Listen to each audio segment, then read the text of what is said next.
সেই ব্যক্তির না খেয়ে থাকায় এবং সেই ব্যক্তির পানি পান না করায় আল্লাহ পাকের কিছুই আসা যায় না। যে ব্যক্তি রোজা রেখে মিথ্যা বলা ছাড়তে পারে নাই, অশ্লীলতা ছাড়তে পারে নাই, হারাম ছাড়তে পারে নাই, সেই ব্যক্তির না খেয়ে থাকায়, সেই ব্যক্তির পানি পান না করায়, সেই ব্যক্তি যে স্ত্রী সহবাস করলো না, এগুলোতে আল্লাহ পাকের কিছুই যায় আসে না। যে ব্যক্তি রোজা রেখে মিথ্যা বলল, অশ্লীলতা প্রদর্শন করলো, অথবা গীবত করলো, অথবা আল্লাহ পাকের কাবায়ের ফাওয়াহিশে লিপ্ত হলো। তার মানে কুতিবা আলাইকুমুস সিয়াম কামা কুতিবা আলাল লাযিনা মিন ক্বাবলিকুম লাআল্লাকুম তাত্তাকুন, এটা অর্জন করতে হলে রোজা রেখে আমাকে আল্লাহ পাকের সমস্ত হারাম ছেড়ে দিতে হবে। রোজা রেখে ক্লিন শেভ করলে রোজার হক আদায় হবে না। রোজা রেখে কেউ যদি সুদ খায় রোজার হক আদায় হবে না। রোজা রেখে কেউ যদি মাপে কম দেয় তার রোজা হবে না। রোজা রেখে কেউ যদি মিথ্যা কথা বলে তার রোজা ভেঙে যাবে। রোজা রেখে কেউ যদি গীবত করে রোজা হবে না। রোজা রেখে কেউ যদি বেনামাজি থাকে রোজা হবে না। রোজা রেখে যদি মানুষের উপর জুলুম করে কাউকে ঠকায় তার রোজা হবে না। রোজা রেখে আমানতের খেয়ানত করলে রোজা হবে না। রোজা রেখে মেয়ের সাথে কথা বললে রোজা হবে না। যে হালাল স্ত্রী আমি ছেড়ে দিলাম, সেই রোজা রেখে আমি হারাম ভাবে কোনো মেয়ের সাথে কথা বলতে পারি? অ্যাফেয়ার করতে পারে? কফি শপে বসতে পারে? বাইকে ঘুরতে পারে?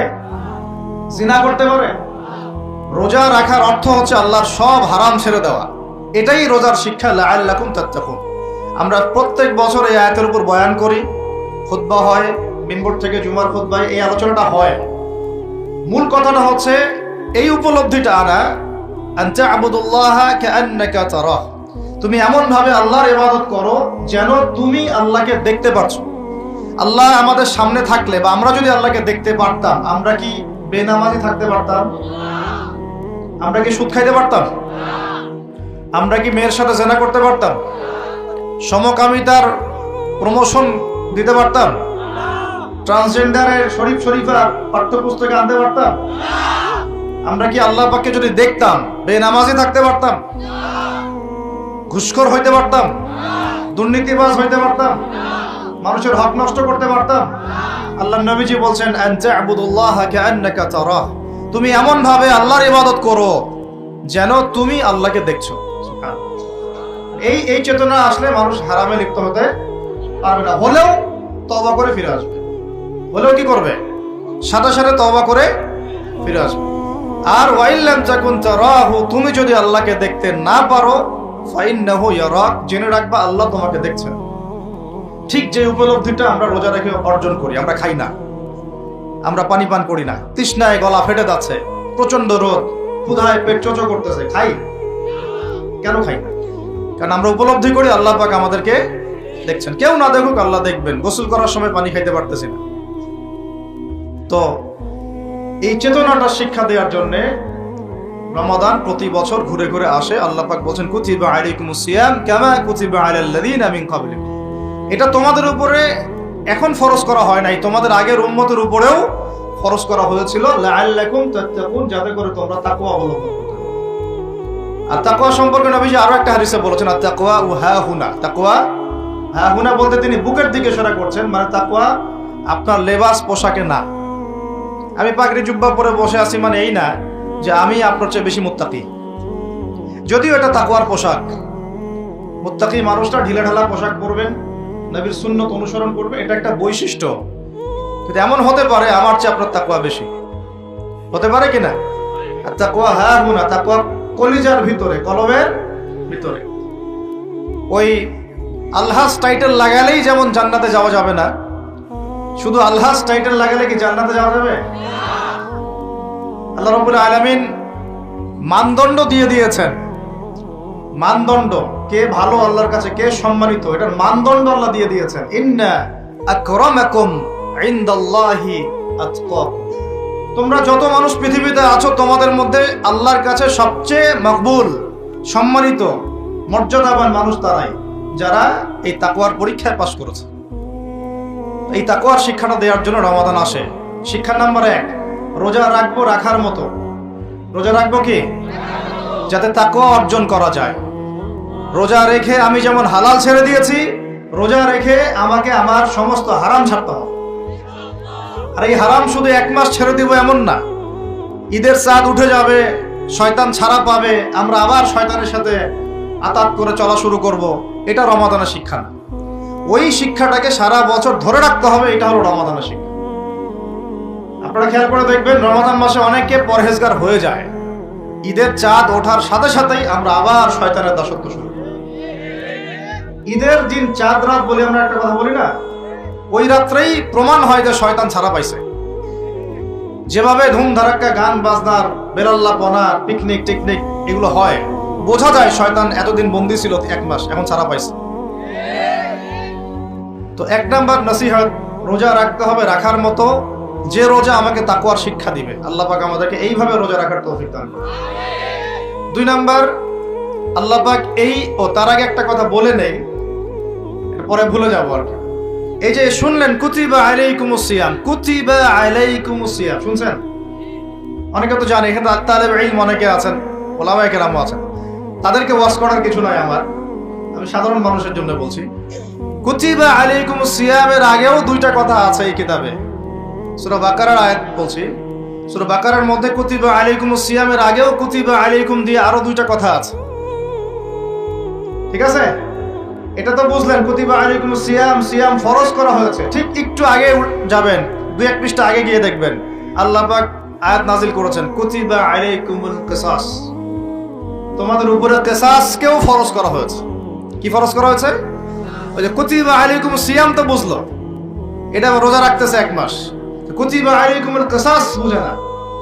কুতিবা আলাইকুমুল কিসাস আর কুতিবা আলাইকুমুস সিয়াম একই মিজানে না ভাইরা? বুঝতে পারতেছেন তো আপনারা? একই মিজানে, একই ওজনে না? তো কুতিবা আলাইকুমুল কিসাস, তোমাদের উপরে কিসাসকেও ফরজ করা হয়েছে। তোমাদের বলতে আমাদের সবার উপরে, মুসলিমদের উপরে। কিসাসটা কি? কিসাসটা কি?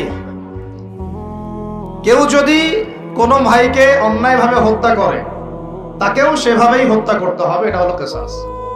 হাতের বদলে হাত, চোখের বদলে চোখ, কি কানের বদলে কান, এমনকি দাঁতের বদলে দাঁত, এর নাম কিসাস। আছে বাংলার জমিনে? আছে? কুতিবা আলাইকুমুস সিয়াম আছে আমাদের সমাজে, কুতিবা আলাইকুমুল কিসাস জাদুঘরে আছে। কোথায় আছে? ওটা ইমপ্লিমেন্ট করতে গেলে জাতিসংঘ বলবে যে আমরা মৌলবাদী হয়ে গেছি। আপনারা পড়েন প্রত্যেক রাতে তাবারাকাল্লাযী বিয়াদিহিল মুলক, তাই না? সূরা মুলক তো পড়েন রাতে, রাতের বেলা সূরা মুলক পড়ার অভ্যাস করেন। নবী সাল্লাল্লাহু আলাইহি ওয়াসাল্লাম এই সূরাটাকে বলেছেন, এই সূরা কবরের আযাব থেকে বাঁচাই দিবে ইনশাআল্লাহ। উসমান রাদিয়াল্লাহু আনহু সামনে জান্নাত জাহান্নামের আলোচনা করা হলে তিনি কাঁদতেন না, খুব কম কাঁদতেন, কিন্তু কবরস্থানে কবর দেখলে তার দাড়ি অশ্রু দিয়ে ভিজে যাইত। আর এই জায়গায় যে পার পাবে সে সব জায়গায় পার পেয়ে যাবে ইনশাআল্লাহ। ওই জায়গার একাকিত্বে ওই আযাব থেকে বাঁচাবে একটা সূরা, কি নাম? সবাই মুখস্থ করবেন ইনশাআল্লাহ। মাত্র 30টা আয়াত আছে। নবীজি বলেছেন এই সূরা তার পাঠকারীর জন্য সুপারিশ করবে আল্লাহর সামনে, মানে সুপারিশ করবে আল্লাহ পাকের সাথে জোর করবে, না আমার পাঠকারীকে মাফ করে দাও, দিতেই হবে। এক পর্যায়ে আল্লাহ পাক মাফ করে দিবেন ইনশাআল্লাহ। তো এই সূরাটা 30টা আয়াত আছে। নবীজি বলেছেন আমার মন চায় সবাই যেন এই সূরাটা মুখস্থ করে। তো নবীর একটা মন চায়, আমরা সেটা করব না? 2টা সূরা আমাদের মুখস্থ থাকা দরকার সবার। বড় বড় সূরার কথা বলছি, ছোট ছোট সূরা তো আপনারা সবাই অনেকে জানেনই। একটা সূরা ইয়াসিন, একটা হলো সূরা মুলক। সূরা ইয়াসিন পড়বেন একেবারে সকালবেলা ফজরের পরে, এবং ইনশাআল্লাহ বড় বড় বুজুর্গানের দিন যারা ছিল তাদের ডেইলি রুটিনের মধ্যে সূরা ইয়াসিন থাকতোই থাকতো। এটা তেলাওয়াত করে তারা হাজত পেশ করতেন আল্লাহর কাছে, এবং এর ওসিলা আল্লাহ পাক ওই হাজত পূরণ করে দিতেন। এটা পরীক্ষিত আমল। সূরা ইয়াসিন সবার কলেজের মধ্যে থাকা চাই, আল্লাহ পাক তৌফিক দান করেন। আর রাতের বেলা পড়বেন সূরা মুলক। কোন সূরা? যদি আরো পারেন সূরা ওয়াকিয়া পড়বেন। অনেকে বলেন রিজিকের সমস্যা, রিজিকের সমস্যা দূর হওয়ার অন্যতম একটা আমল হচ্ছে সূরা ওয়াকিয়ার তেলাওয়াত। রাতের বেলা কোন সূরা? ইযা ওয়াকাআতিল ওয়াকিআ লাইসা লিওয়াকাআতিহা কাযিবা, এই সূরাটা তেলাওয়াত করবেন রাতের বেলা। আরো একটা সূরা আছে রাতে তেলাওয়াত করার জন্য, আলিফ লাম মিম সিজদা। আলিফ লাম মিম সিজদা, এটাও তেলাওয়াত করতে পারেন। তো যাই হোক, সূরা মুলকের প্রথম আয়াত আপনারা পাবেন তাবারাকাল্লাযী বিয়াদিহিল মুলকু ওয়া হুয়া আলা বিকুল্লি শাইইন কাদির। আমরা এগুলো পড়ি, শুধু খালি পড়ি, প্রত্যেক হরফে 10 নাকি হবে, এই জন্য পড়ি বেশিরভাগ মানুষ। বাংলাদেশের বেশিরভাগ মানুষ কোরআনের অর্থ জানে না। বাংলাদেশের 16 কোটি মুসলমানের আমার ধারণা 15 কোটি কোরআনের অর্থ জানে না। 1 কোটি মানুষ জানতে পারে যারা মাদ্রাসার সাথে সম্পৃক্ত আর কি। এই জন্য আমরা বলি যে যদি পাঠ্যপুস্তকে কোরআন শিক্ষাটা বাধ্যতামূলক থাকতো তাহলে বাংলার 16 কোটি মানুষ কোরআনের অর্থ জানতো। এই কাজটা কি খারাপ হতো না ভালো হতো? আর শিক্ষামন্ত্রীকে এটা কে বুঝাবে? কে বুঝাবে? আপনারা বোঝাতে পারলে বুঝান, কে বুঝাবে? যাদেরকে দায়িত্ব আল্লাহ পাক দিয়েছেন তাদেরকে এটা বুঝাবে কে? আমরা তো ছোট মানুষ। যদি নবী সাল্লাল্লাহু আলাইহি ওয়াসাল্লামের জীবনী সিরাত প্রত্যেকের পাঠ্যপুস্তকে বাধ্যতামূলক থাকতো, 16 কোটি মুসলিম জনগণ নবীর জীবনী জানতে পারত। এখন 16 কোটির মধ্যে 15 কোটি জানে না নবীর জীবনীতে কি হয়েছে। এটা তো বেসিক পড়াশোনা। যদি আমরা একটা ভাইরাসকে ভয় করে মসজিদ একেবারে বন্ধ করে ফেলতে পারি, মাস্ক পরাইতে পারি সবাইকে, সোশ্যাল ডিস্টেন্স 10 হাত দূরে দূরে দাঁড়াও, হ্যাঁ, নবীর জামানাতেও অনেক সমস্যা হয়েছে, কিন্তু এরকম করে ডিস্টেন্সে দাঁড়ানো হয় না। যাই হোক, এটা তো জাতিসংঘের আন্ডারে চলতেছে বিশ্বটা আর কি। তো এখন এটা যদি আমি চাপ দিয়ে করাতে পারি তাহলে আমি পাঠ্যপুস্তকের মধ্যে নবীর সিরাত এবং কোরআন বাধ্যতামূলক করতে পারি না? এই যে আমরা যারা 15-20 বছর ইউনিভার্সিটিতে পড়েছেন, স্কুল কলেজ ইউনিভার্সিটি, এখানে কারা কারা পড়েছেন হাত তুলেন দেখি। যারা অনার্স মাস্টার্স কমপ্লিট করেছেন বা পড়তেছেন এখনো, আপনারা আছেন কতজন? আছে অনেকে, হাত নামান। এখন আপনারা ভাই বাংলা পড়েছেন না? নজরুল, রবীন্দ্রনাথ, বঙ্কিমচন্দ্র, শরৎচন্দ্র ইত্যাদি ইত্যাদি। ইংরেজি পড়েছেন না? ব্যাকরণ, দাঁত ভাঙা ব্যাকরণ। বাংলা ব্যাকরণ পড়েছেন না? দাঁত ভাঙা, কারক, সমাস, বিভক্তি, হাবিজাবি। হ্যাঁ, এই হাবিজাবি দিয়ে আবার ইস্যু বানাই দিস না তোরা, মুশকিল কথা বলা এখন। এটা তো আমরা কথার কথা বলি আর কি। তারপরে কেমিস্ট্রি পড়েন নাই? হ্যাঁ, ফিজিক্স পড়েন নাই? বায়োলজি পড়েন নাই? তারপরে আমরা হায়ার ম্যাথ করতাম, জটিল জটিল সূত্রগুলো মুখস্থ করেন নাই? কত কি পড়েছেন। কিন্তু এই পড়াশোনাগুলো কেন করেছেন?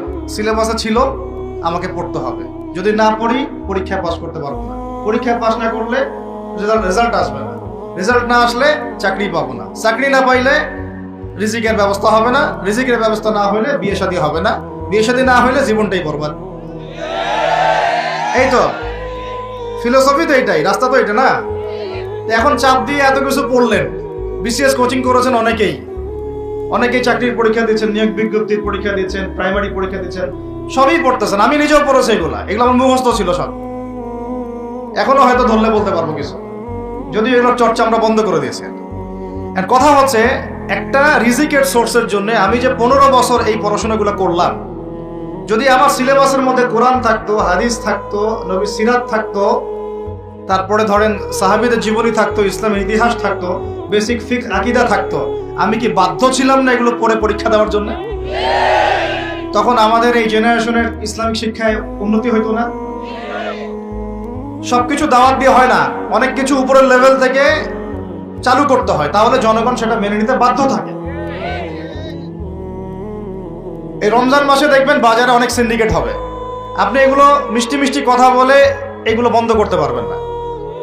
যখন এরকম দুর্নীতিগুলো হবে বাজারে, মার্কেটে, ধরবেন, মোবাইল কোড বসাবেন, 6 মাসের জন্য ঢুকাবেন, পারলে একটা করে আঙ্গুল দিবেন কাইটা, তারপর দেখবেন সব সিধা হয়ে গেছে। সবকিছু দাওয়াত দিয়ে আর ওয়াজ করে হয় না, একটা সিস্টেম থাকে। আমি বলি কি, একটা বিষয় বুঝেন, একটা বিষয় হচ্ছে প্রাকৃতিকভাবে উৎপন্ন হচ্ছে কিছু জিনিস, আর আপনি একটা ফ্যাক্টরি দিয়েছেন, ফ্যাক্টরি থেকে উৎপাদন বাড়বে না কমবে? আপনি হাতে উৎপাদন করতেছেন একটা জিনিস, মনে করেন কাপড়ে পাঞ্জাবি জুব্বা, আর জুব্বার একটা ফ্যাক্টরি দিয়েছেন, উৎপাদন কোথায় বেশি হবে? রাষ্ট্র হচ্ছে সেই ফ্যাক্টরি যেটা সব দিক থেকে উৎপাদন বাড়াতে পারে। আমরা দাওয়াত দিচ্ছি এখন ইন্ডিভিজুয়ালি, ব্যক্তিগতভাবে একে একে মানুষ চেঞ্জ করার দাওয়াত দিচ্ছি আমরা। বুঝতে পারতেছি পার্থক্যটা? যে আয়াত থেকে এদিকে চলে আসছি, তাবারাকাল্লাযী বিয়াদিহিল মুলক, তাবারাকাল্লাযী বরকতময় সেই সত্তা, মহা পবিত্র, মহা বরকতময় সেই সত্তা, কোন সত্তা? বিয়াদিহিল মুলক, যার হাতে আছে সার্বভৌমত্ব। মুলক মানে কি? রাজত্ব, ক্ষমতা বা সার্বভৌমত্ব। রাজত্ব, ক্ষমতা বা সার্বভৌমত্ব, তিনটা শব্দ বললাম। ডিকশনারিতে চেক করে দেখেন মূল শব্দের অর্থ কি। আবার বলতেছে তাবারাকাল্লাযী, বরকতময় সেই সত্তা, মানে কে? মহাবিশ্বের একমাত্র স্রষ্টা আল্লাহ রাব্বুল আলামিন। তিনি বরকতময়।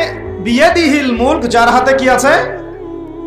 রাজত্ব অথবা ক্ষমতা অথবা সার্বভৌমত্ব, বা ইংরেজি দিয়ে বললে আমরা বলি সভরেন্টি। কি বলি? সভরেন্টি। ওয়া হুয়া আলা কুল্লি শাইইন কাদির, এবং আল্লাহ পাক সমস্ত বিষয়ের উপরে কি? কর্তৃত্বশীল, ক্ষমতাবান। এখন এই আয়াতটা মহাবিশ্বের সব গ্রহে প্রযোজ্য হচ্ছে, বাংলাদেশে আর বিশ্বে প্রযোজ্য হচ্ছে না। বুঝাচ্ছি কিভাবে? বলবেন যে এটা আবার কেমন কথা? শুনেন, বুঝাচ্ছি। মহাবিশ্বে 7 আসমান আছে না? এটা তো জানেন, 7টা আসমান আছে। তারপরে প্রত্যেক আসমানে অসংখ্য গ্রহ নক্ষত্র আছে, গ্যালাক্সি আছে, ছায়াপথ আছে। তারপরে একটা গ্যালাক্সির মধ্যে অনেকগুলো সৌরজগৎ আছে। ওই একটা গ্যালাক্সির অসংখ্য সৌরজগতের কোনো একটা সৌরজগতের বাসিন্দা হচ্ছে আমরা। ওই সৌরজগতের মধ্যে এই যে আমাদের 10টা 12টা গ্রহ আছে, সেই গ্রহের কোনো একটা গ্রহের, কোনো একটা দেশের, কোনো একটা কি জেলার, কোন একটা শহরের কোন একটা মাঠে বসে আপনি এখন এই বয়ান শুনতেছেন। কথা বুঝতে পারতেছেন? আর পুরো মহাবিশ্ব 7 আসমানে নবী সাল্লাল্লাহু আলাইহি ওয়াসাল্লাম বলছেন, মেরাজের রাতে আমি দেখেছি একটা বিঘত, এতটুকু বিঘত মানে 1 টক্কর জায়গা ফাঁকা নাই যেখানে আল্লাহর কোনো ফেরেশতা দাঁড়িয়ে বসে বা সেজদারত অবস্থায় আল্লাহর ইবাদত করতেছে না। তাহলে পুরো মহাবিশ্বে কার রাজত্ব চলতেছে? আর এই পৃথিবীর দিকে তাকান, আমরা বললাম তাবারাকাল্লাযী বিয়াদিহিল মুলক, আল্লাহর হচ্ছে সার্বভৌমত্ব, ক্ষমতা কার? আল্লাহ। কিন্তু এখন জমিনের দিকে আপনি তাকান, এই বিশ্বের সার্বভৌমত্ব চলতেছে জাতিসংঘের। কার? এই বিশ্বের রাজনৈতিক মোড়ল জাতিসংঘ। আপনি ইসলামিক বিধানের কথা যতই বলেন তারা মানবে না, মানবে না, সোজা কথা। আপনি যদি বলেন কোরআন এবং হাদিস এবং সর্বশেষ নবী মুহাম্মদ সাল্লাল্লাহু আলাইহি ওয়াসাল্লাম আমাদেরকে এইগুলো দিয়ে গেছেন, আল্লাহ পাক এইগুলো নাজিল করছেন, আসেন এইগুলোর আলোকে বিশ্ব করি, ওরা মানবে না। বরং ওরা আপনার উপর যুদ্ধ ঘোষণা করবে। কি করবে? এ হচ্ছে এই বিশ্বের সবচেয়ে বড় তাগুত, সবচেয়ে বড় কাফের, সবচেয়ে বড় মুশরিক, সবচেয়ে বড় মুনাফিক। ও যদি বলে যে কোরআন বাদ দিতে হবে, আমার মাথায় যে বুঝ আসে ওই বুঝ অনুযায়ী চলবো, তাহলে সারা বিশ্ব বলবে হ্যাঁ এটাই ঠিক। নাউজুবিল্লাহ। অর্থনৈতিক মোড়ল সে যদি বলে আল্লাহ পাক কোরআনে সুদ হারাম করছেন, তো কি হয়েছে? আমাদের ব্যাংকিং সিস্টেম চলবে সুদের উপর, সারা বিশ্ব বলবে এই যে সামি'না ওয়া আতা'না, ইয়েস স্যার, শুনলাম মানলাম। কথা বুঝেন না? ও সারা বিশ্বকে যদি বলে ওদের ব্যাংকিং সিস্টেম, প্রত্যেকটা ব্যাংকিং সিস্টেম চলবে সুদ ভিত্তিক, আল্লাহ কোরআনে হারাম করুক আর হালাল করুক দেখার দরকারই নেই আমাদের। নাউজুবিল্লাহ। মানলে ইচ্ছা হলে মারেন, না ইচ্ছা হলে আমরা বোম মেরে উড়াই দিব। ইচ্ছা হলে মারেন, না হলে কি একেবারে দিব শেষ কইরা। শেষ করার জন্য অনেক অস্ত্র আছে ওদের। যারা পলিটিক্যাল অ্যাফেয়ার্স ঘাটাঘাটি করেন তারা জানে এদের 72টার মতো অস্ত্র আছে। ইকোনমিক স্যাংশন একটা অস্ত্র, চাপ প্রয়োগ করা একটা অস্ত্র, বিল পাস করা একটা অস্ত্র, নেগোশিয়েট করা একটা অস্ত্র, অন্যকে দিয়ে চাপ দেওয়া হবে একটা অস্ত্র। এগুলো অস্ত্র করতে করতে সর্বশেষ অস্ত্র হচ্ছে একেবারে ওই আফগানিস্তান বানায় ছেড়ে দিবে, একেবারে ওই ইরাক বানায় ছেড়ে দিবে, একেবারে ওই সিরিয়া বানায় ছেড়ে দিবে, একেবারে ইয়েমেন বানায় ছেড়ে দিবে। ওটা সবচেয়ে বড় অস্ত্র। এই জন্যে আন্ডারে যারা আছে এরা সবাই স্যালুট মারে, ঠিক আছে আপনি যা বলবেন তাই। তো এই কারণে সারা বিশ্ব অর্থনৈতিক ক্ষেত্রে ও হচ্ছে এখন সুদ ভিত্তিক অর্থনৈতিক সিস্টেমের মোড়ল। যেই সুদ সম্পর্কে আল্লাহ পাক কোরআনে বলেছেন যদি সুদ না ছাড়ো তাহলে আল্লাহ এবং তার রাসূলের সাথে যুদ্ধের ঘোষণা শুনে না। কথা বুঝে যাচ্ছে না মনে হয়? আল্লাহ পাক কোরআনে বলেছেন সুদ যদি না ছাড়ো, সুদ যদি তোমরা মুসলমানরা মুমিনরা না ছাড়ো তাহলে আল্লাহর সাথে এবং রাসূলের সাথে যুদ্ধের ঘোষণা শুনে রাখো। সূরা বাকারা পড়েন, সূরা বাকারা পড়েন।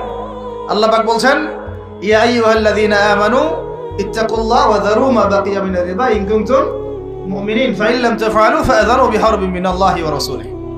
তাহলে আল্লাহ পাক এখানে বলছেন হারাম, যদি খাও তাহলে আল্লাহর সাথে যুদ্ধ করতেছো, নবীর সাথে যুদ্ধ করতেছো। ওরা বইলা দিল এটা ফরজ। কি এটা? তুই মানলে মান, না মানলে যা, তোর ব্যাপারে ব্যবস্থা আমরা পরে নিব। তাহলে আমরা এই পুরো বিশ্বে এখন কার সার্বভৌমত্ব চলতেছে? কোরআনে? জি না, কোরআন ওই তেলাওয়াত করার জন্য রেখে দেওয়া হয়েছে। কিসের জন্য? ঘরের কোনায় তেলাওয়াত করেন আপনি কোরআন, কোনো সমস্যা নাই। এই রমজানে প্রত্যেকদিন 1 খতম দিবেন, 30 দিন 30 খতম দেন, ওদের কিচ্ছু যায় আসে না। কথা বুঝাতে পারতেছি না মনে হয়। আপনি ব্যক্তিগত জীবনে কোরআন 30 দিন 30 খতম দেন, কিচ্ছু যায় আসে না এদের। কিন্তু কোরআনের এই যে মৌলিক বিধানগুলা, এগুলো আপনি বিশ্বে বাস্তবায়ন করতে পারবেন না এখন। কারণ সার্বভৌমত্ব এখন আমরা আল্লাহর হাত থেকে কেড়ে নেওয়ার চেষ্টা করে তাগুতের হাতে দিয়ে দিয়েছি না। এই কারণে বিশ্বের উপরে গজব ঘুরতেছে। যে কোনো সময় আসবে ইনশাআল্লাহ, যে কোনো সময় আসবে, এটা আমরা নিশ্চিত। আল্লাহ রাব্বুল আলামিনের গজব আসবেই আসবে। আল্লাহ পাক বলছেন, কেউ যদি সমকামিতা করে, কি করে? তার নবীর জবানে আল্লাহ জানাচ্ছেন, ফাকতুলুল ফাইলা ওয়াল মাফউলা বিহি, তাহলে যে করবে আর যে সায় দিবে দুইটাকে হত্যা করবা। দুইটাকে কি করবা? অন্য হাদিসে বলছেন, উরজুমুল আলা ওয়াল আসফালা মিনহুমা, উপরে যে আছে আর নিচে যে আছে দুইটাকে থেতলা করে দিবা পাথর নিক্ষেপ করে। কে বলছে এটা? আল্লাহ এবং তার রাসূল। এখন আপনি এটা পুরো বিশ্ব মোড়লদেরকে বোঝাতে পারবেন না। ওরা বলবে এটা বাক স্বাধীনতা, সরি ব্যক্তি স্বাধীনতা। এটা কি? ব্যক্তি চাইলে মেয়েকেও ভালোবাসতে পারে, ব্যক্তি চাইলে ছেলেকেও ভালোবাসতে পারে। ওই যে কিতাব আপনি 10 নেকির জন্য তেলাওয়াত করেন, প্রত্যেক হরফে কত নেকি হবে? 10 নেকি হবে। তেলাওয়াত করি মাশাআল্লাহ, 100 খতম দেন সারা জীবনে, কোনো সমস্যা নাই। ওই কিতাবের মধ্যেই সূরা মাইদা আল্লাহ বলেছেন যে চুরি করলে চোরের কি করবা। তো এটা আপনি ওদেরকে বুঝাতে পারবেন না, এখন বুঝাতে পারবেন না।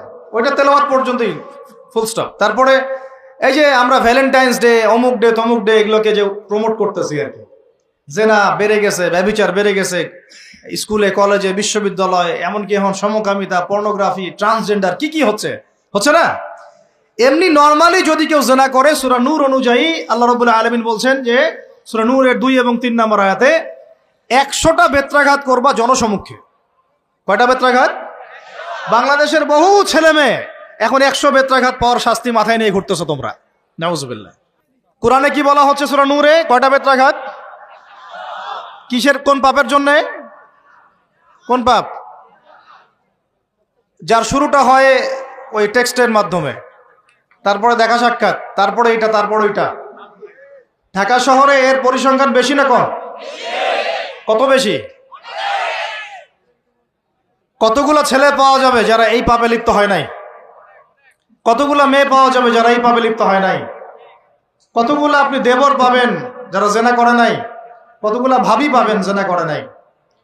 কতগুলা দুলাভাই পাবেন শালীর সাথে জেনা করে নাই? কতগুলা ছেলে পাবেন, বিবাহিত ছেলে যারা বাইরে পরকিয়া করে নাই? শুধু আল্লাহ পাকই জানেন ভালো এই জাহিলিয়াতের মধ্যে কত পার্সেন্ট মানুষ পবিত্র থাকতে পারছে। শুধু আল্লাহ ভালো জানেন, আর কেউ জানে না। আমি বেশি বলতেও চাচ্ছি না, কারণ আমরা সবাই এই শহরেই থাকি। আর ঢাকাতে যারা থাকে তারা মোটামুটি ভাবে একটা কেয়ামতের শহরেই থাকে, কারণ এখানে এমন কোনো পাপ নাই যেটা হচ্ছে না, এমন কোনো পাপ নাই। একেবারে প্রতারণা দিয়ে ভর্তি, উপর থেকে নিচ পর্যন্ত। এই শহরে প্রথম যে জিনিসটা উঠে গেছে এটা হচ্ছে বিশ্বাস। কি উঠে গেছে? দ্বিতীয় উঠে গেছে আমানতদারিতা। বিশ্বাস উঠে গেছে, এখানে নাই। আমানতদারিতা নাই। কে কার উপর দিয়ে টক্কর দিতে পারে, এটা হচ্ছে আমাদের এজেন্ডা আর কি। একটা রাস্তার যে ভিক্ষুক, এরও মাথায় যে এত শয়তানি বুদ্ধি, আর অন্য সেক্টর না হয় নাই বললাম। আপনার কাছে টাকা যাচ্ছে, গাড়ির গ্লাসে নক করে, ও কিন্তু পাটা ভালোই আছে, ও ল্যাংড়ানোর অভিনয় করতেছে। কত বুদ্ধি! কেউ আবার ইচ্ছা করে একটা আঙ্গুল বা হাত কাটে নিয়েছে, ইচ্ছা করে কাটছে, সারা জীবন কোনো কাজ করা লাগবে না, এটা করেই খাবে। কেউ আবার ইচ্ছা করে হিজড়া হচ্ছে এই শহরে, এটা সারা জীবন কাজ করা লাগবে না, এমনিই খাবে। কত বুদ্ধি মানুষের মাথায়, চিন্তা করছেন? যাকে আপনি টাকা দিচ্ছেন 10 টাকা, ওর ফ্ল্যাট আছে, আপনার কিছুই নাই, ওরই জমি আছে, হিজড়ার সর্দার BMW চালায়, আর আপনি কোন রকম একটা এক্সকরলা ম্যানেজ করতে পারেননি এখন পর্যন্ত। প্রতারণা দিয়ে ভর্তি, প্রতারণা, আমানতের খেয়ানত, দুর্নীতি, পদে পদে বাটপারি, আর কি বলবো, মানুষকে ঠকানো, জুলুম করা, সুযোগ পাইলেই সুযোগ নেওয়া, সুযোগ পাইলে একটু সুযোগ নেওয়া। আর বিভিন্ন জায়গায়, স্পেশালি মানে কিছু কিছু বড় বড় জায়গায় এমন কিছু মানুষকে বসায় দেওয়া হয়েছে যাদের মনে হয় ইসলামের নাম শুনলেই ভিতরে মানে তেলে বেগুনে জ্বলে ওঠে একেবারে, ইসলাম শব্দটা শুনলেই গায়ে জ্বালা শুরু হয় একেবারে। তো বেশি দিন নাই ইনশাআল্লাহ, হয় আল্লাহর গজবে এগুলো ধ্বংস হবে, অথবা ইনশাআল্লাহ তাআলা আবাবিল পাখি তো আর আসবে না পাথর ছুটতে। আবাবিল তো পাখির নাম না, আবাবিল মানে তো ঝাঁকে ঝাঁকে, মানে এটা তো ওই আবরাহার বাচ্চা আবরাহার যুগ না যে আবাবিল আসবে আর পাথর ফেলবে। আসবে? পাথর ফেলার প্রজন্ম তৈরি হবে ইনশাআল্লাহ। মূল সমস্যাই হচ্ছে করাপশন, দুর্নীতি, মূল সমস্যাই। এটা যদি না থাকতো সারা বিশ্বে বাংলাদেশকে টক্কর দেওয়ার মতো কান্ট্রি খুব কমই থাকতো। কে না জানে এগুলা? সবাই জানে, আর আমরা মেনেও নিয়েছি এগুলা ভাই, চুপচাপ মনে মনে মেনে নিয়েছি যে ওইখানে গেলে এত দেওয়া লাগবে, ওইখানে এত না দিলে আমার এটা হবে না, ওইখানে এটা দিতে হবে, ওইখানে এটা করতে হবে, আমরা মেনেও নিয়েছি মাশাআল্লাহ। আর যখন জুলুম মানুষ মেনে নেয় তখন আরো বড় জালেমকে আল্লাহ পাক চাপায় দেয়। এই জন্য আমাদের এই অবস্থা সংশোধন হচ্ছে না, ইল্লা মাশাআল্লাহ। আল্লাহ যে কবে করবেন আল্লাহ ভালো জানেন। তবে বিশ্বাস করেন, আপনারা বলেন যে এখন মুসলিম প্রধান দেশ, আমি একটা স্টেটমেন্ট দিয়ে দিচ্ছি এখন বসে বসে, এখন এটা হচ্ছে একটা মুনাফিক প্রধান দেশ। প্রমাণ করতে চাইলে আমার সাথে বসেন। মুনাফিকের আলামত যে কয়টা আছে, কি এক নাম্বার কি? কথা বললেই মিথ্যার উপর দাঁড়ায় আছেন সবগুলা। 2 নাম্বার, আমানত রাখলেই খেয়ানতের উপর খেয়ানত, খেয়ানতের উপর খেয়ানত। মনে করেন আমি একজন ইমাম সাহেব, আমি যদি আমার দায়িত্বে পালন ঠিক মতো না করে আমিও খেয়ানতকারী। এই যে লেকচার দিতে বসছি, এখন আমি যদি চিন্তা করি যে ডাইনে বামে কথা বলে সময় পার করে দেই, হক কথা বলার দরকার নাই, বললে আবার এটা সেইটা, আমি হচ্ছে এখানে এই চেয়ারের খেয়ানতকারী। প্রত্যেকটা ক্ষেত্রে চলতেছে এগুলা। 3 নাম্বার হচ্ছে যখনই ওয়াদা করে কি করে বলেন তো? কয়জন ওয়াদা রাখি আমরা? কোন কোন সময় দেখা যায় অমুসলিম ওয়াদা রাখছে, মুসলমান রাখে নাই। দুধ কিনতে যাবেন, আমরা হিন্দু ভাইয়ের দোকান খুঁজতেছি, ও পানি মিশাবে না, আপনার কনফিডেন্স তৈরি হয়ে গেছে। মুসলমানের দোকানে যান না, কেন? ও পানি মিশাবে। কি একটা অবস্থা, কি একটা অবস্থা। নবী সাল্লাল্লাহু আলাইহি ওয়াসাল্লাম একদিন এভাবে লেকচার দিচ্ছেন, মানে খুতবা দিচ্ছেন। একজন দাঁড়িয়ে বলছেন সাহাবী যে কবে কিয়ামত হবে ইয়া রাসূলুল্লাহ? তিনি বলছেন যে যখন দেখবা যে অনুপযুক্ত ব্যক্তির হাতে দায়িত্ব অর্পণ করা হয়েছে তখন ফান্তাজুরিস সাআ, কিয়ামতের অপেক্ষা করতে থাকো। আমরা এই যুগে বাস করতেছি না? এমন কোনো পাপ নাই এই শহরে হচ্ছে না। মূল পাপ কয়েকটা হচ্ছে। 1 নাম্বার হচ্ছে শিরক। কি হচ্ছে? তারপরে হচ্ছে প্রতারণা, তারপর হচ্ছে জুলুম, প্রচুর জুলুম। মানে দুর্বল পাইলেই জুলুম করতে চাচ্ছি আমরা। যদি দেখি ও আমার চেয়ে একটু দুর্বল, আমি জুলুম না করলে পেটের ভাত হজম হচ্ছে না। জুলুম করাটাকে আমরা ক্রেডিট মনে করি যে আমি জিতে গেলাম। আরে ভাই, কাল কিয়ামতের মাঠে কি হবে আপনার আমার অবস্থা? কাল কিয়ামতের মাঠে কি হবে অবস্থা? নবী সাল্লাল্লাহু আলাইহি ওয়াসাল্লামের কথা কি মিথ্যা? তিনি বলছেন কিয়ামতের মাঠে বহু মানুষ উঠবে উহুদ পাহাড়ের সমান নেকি নিয়ে। একেবারে উহুদ পাহাড় দেখছেন আপনারা কেউ? অনলাইনে দেখে নেন, বিশাল পাহাড়। জানাজার নামাজে শরীক হইলে 1 কেরাত নেকি হয়।